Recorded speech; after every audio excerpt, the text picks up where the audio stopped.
तो ये वीडियो पूरी एडिट हो चुकी है। ये वही वीडियो है जो अभी आप देख रहे हो और इसे मैं अपलोड करने ही वाला था कि मैंने टीवी में देखा कुछ ये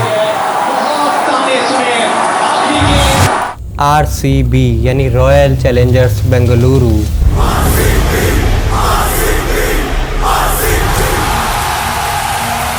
एक ऐसी टीम जिसके साथ ढेरों बड़े नाम जुड़े हैं।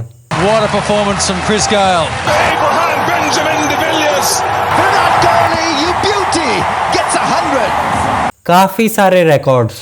Listen to this crowd go crazy. And there's a pitch invasion. It's RCB who qualify for the playoffs. It's a spectacular comeback. लेकिन इन सब के बावजूद भी ट्रॉफी, अब देखो ट्रॉफी हो या ना हो, लेकिन एक चीज़ जो आरसीबी के पास भर भर के है वो है उनके फैंस का सपोर्ट। और आप मानो या ना मानो, इस पूरे आईपीएल में शायद सबसे ज़्यादा लॉयल और सबसे ज़्यादा सपोर्टिव फैंस आरसीबी के पास ही है। और ऐसा क्यों है और क्या है इसके पीछे की साइकोलॉजी, ये समझेंगे इस वीडियो में।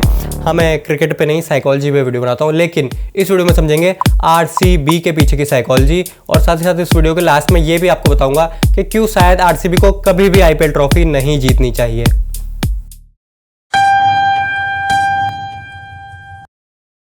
देखो, हम यूजुअली ना उन चीज़ों को ज़्यादा प्रेफर करते हैं जिनसे हम ऑलरेडी फेमिलियर होते हैं, इंस्टेड ऑफ दोज थिंग जिनके बारे में हम कुछ जानते ही नहीं हैं। और इसीलिए किसी भी टीम को चुनना बहुत ही आसान हो जाता है जब हमारा ऑलरेडी कोई फेवरेट प्लेयर उसी टीम का हिस्सा हो।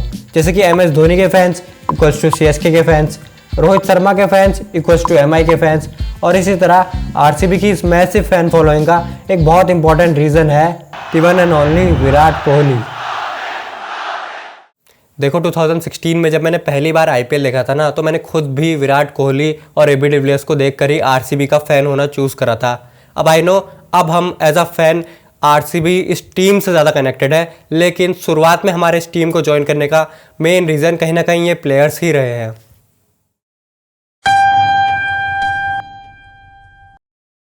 अब देखो, स्टार्टिंग में जो भी रीज़न रहा हो टीम ज्वाइन करने का, लेकिन जब हम इतने लंबे समय तक किसी एक टीम के साथ जुड़ जाते हैं तो आगे चलकर उस टीम को क्विट करना बहुत ही ज़्यादा मुश्किल हो जाता है। जैसे कि कोई टॉक्सिक पार्टनर जो चाहे कितना ही बुरा क्यों ना हो, बट क्योंकि हम इतने लंबे समय तक उसके साथ अपना टाइम और इमोशंस इन्वेस्ट कर चुके होते हैं, तो अब ये जानते हुए भी कि वो हमारे लिए सही नहीं है, उसे छोड़ना बहुत ही ज़्यादा मुश्किल और पेनफुल हो जाता है। और इसे ही हम कहते हैं संक कॉस्ट फैलेसी, जिसके बारे में डिटेल में किसी और वीडियो में बात करेंगे। लेकिन यही चीज़ कहीं ना कहीं हम आरसीबी फैंस पर भी अप्लाई होती है, क्योंकि हर साल मायूस होने के बाद भी हम अगले साल फिर से यही स्टेटस लगाते हैं। इस साल कप नमदे। अब सबसे खास रीज़न आरसीबी की इस लॉयल फैन फॉलोइंग का, द अंडरडॉग इफेक्ट,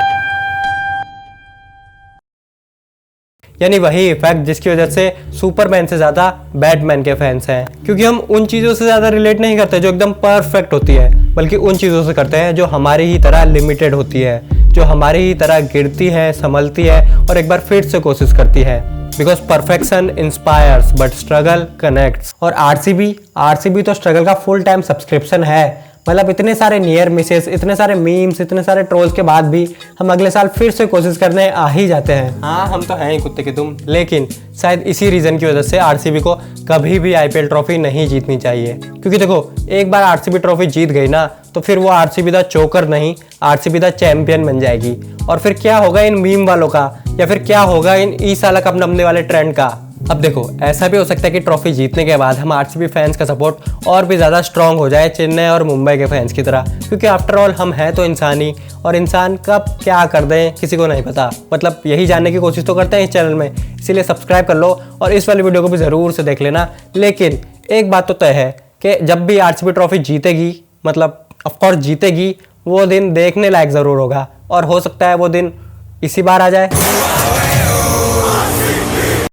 तो ये वीडियो पूरी एडिट हो चुकी है। ये वही वीडियो है जो अभी आप देख रहे हो और इसे मैं अपलोड करने ही वाला था कि मैंने टीवी में देखा कुछ ये